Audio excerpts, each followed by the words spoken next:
And kiss us goodbye again. I asked her, "What's wrong? Do you think you're going to die today?" She did this a few times, as if she didn't want to leave us. That evening, my niece told me that Rachel Corrie had been killed by an Israeli bulldozer and had watched it on television. I didn't believe her at first and thought she must have been lying. All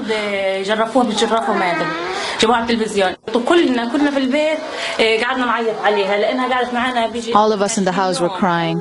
She had stayed with us for over 20 days. I remember whenever she was late, she'd call and apologize. If she got later than 7, she'd let us know. Once she was stuck at a checkpoint and called so we wouldn't worry. She was just like one of us, a member of our family. She was so good to us. قليل من الناس اللي بتعمل أمثال ريتشارد. قليل يعني. Very few people live up to Rachel's example. Honestly, even today I remember her. I can see her, slender, fair, beautiful, wearing a kufiya. She was graceful and so courageous, never afraid. My house was near an Israeli watchtower, near the wall. She'd be there with her megaphone shouting, "Please don't fire. There are children here."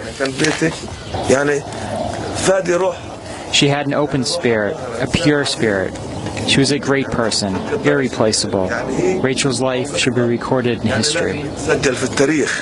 Abu Jamil from Rafah recounting his memories of Rachel Corrie.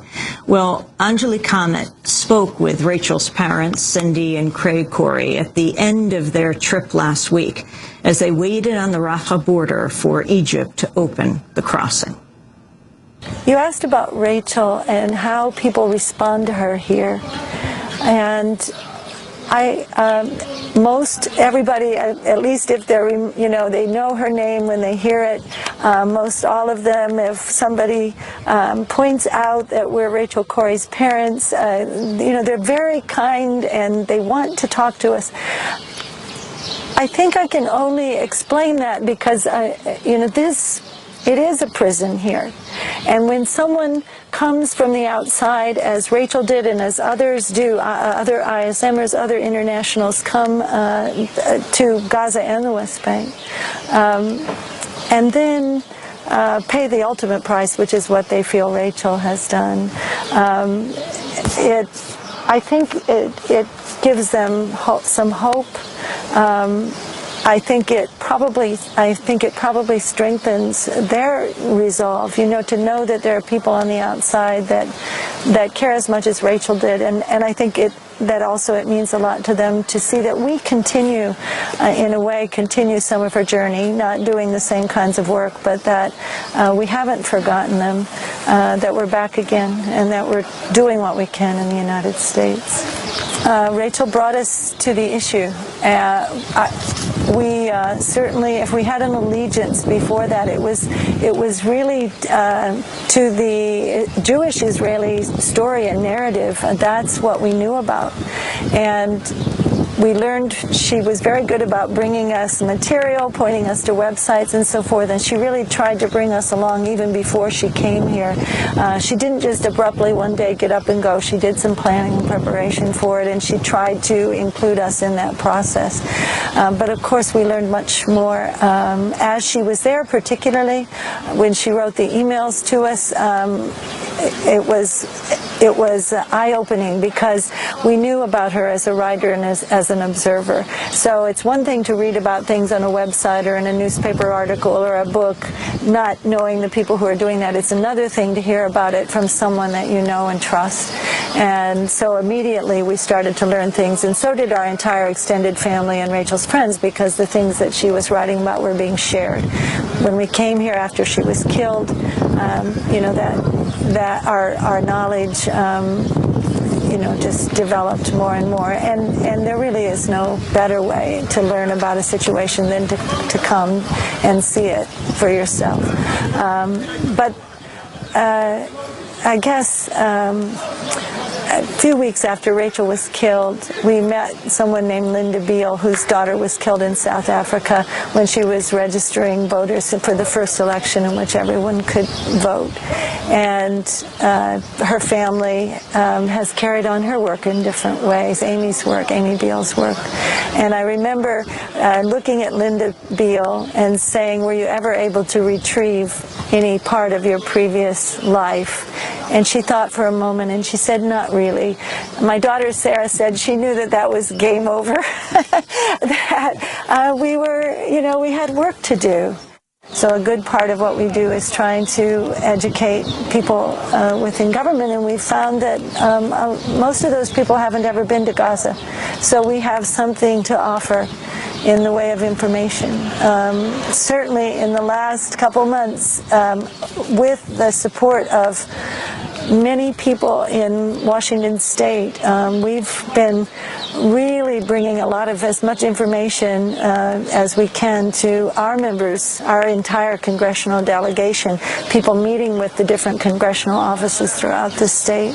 And it's a difficult process, but I feel like we're having some impact. And Rachel's congressman came to Gaza, Brian Baird, our congressman as well. We didn't know before he made the trip that he was going to do it, but we were so thrilled when we heard that he was here, and we're really happy to hear, I think, very honest, heartfelt statements from him about what he witnessed here as well. You know, the people here are just folks, and you got to understand people as people, and that's the sort of first thing. And there's one person here that says we're certainly not animals to be kept in a zoo and somebody throws food over the wall to us every time. But trying to bring the humanity of the issue to people, I think, is an important message. The first thing people here need is hope. Probably anybody to survive, you need hope. And the second thing is respect for the humanity. And I have vast respect for these people. And then we have to get to work, of course, on some humanitarian aid and rebuilding aid, but again, that has to come in a political context which gives them a hope for a real future. You look at the children here that we've seen throughout this day and in the previous days and of course on other trips. And they're beautiful. They're just beautiful. Smile. Somehow they manage still to smile. How can you be shaking for 25 minutes and then run? The children are resilient in a lot of ways and run around smiling later. But they deserve a future just like our kids have. And we won't have the kind of future that we want unless these children have a chance at that future. You know, they need to be able to get that way. So I think that's part of it. Trying to tie what is a real connection that we see between people of Palestine and our own existence in the United States. We're wedded together whether we like it or not, and so we need to figure out how to make that I guess a happy marriage.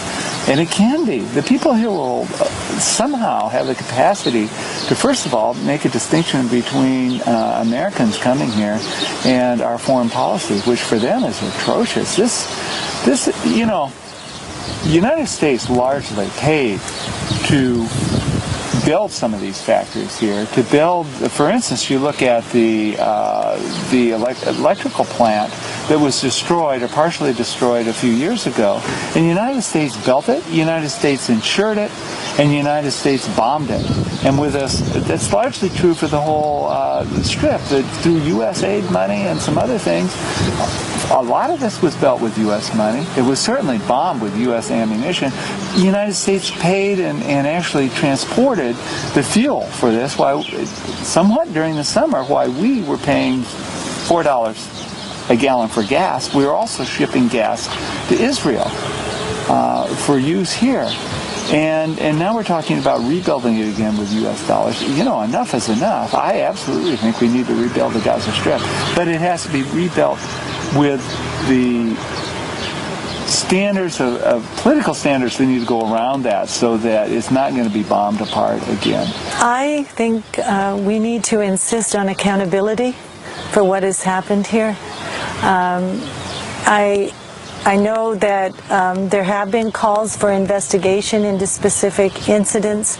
I don't know exactly the form that that's going to take. I was really happy to hear before we left the United States that Senator Leahy, I believe, had called for investigation of one incident where 2 young men were killed when they were traveling with their father.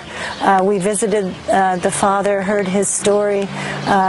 They were out traveling during the time when there was a 3-hour kind of ceasefire each day when people could go out into their neighborhoods and so forth. I'm glad that Senator Lake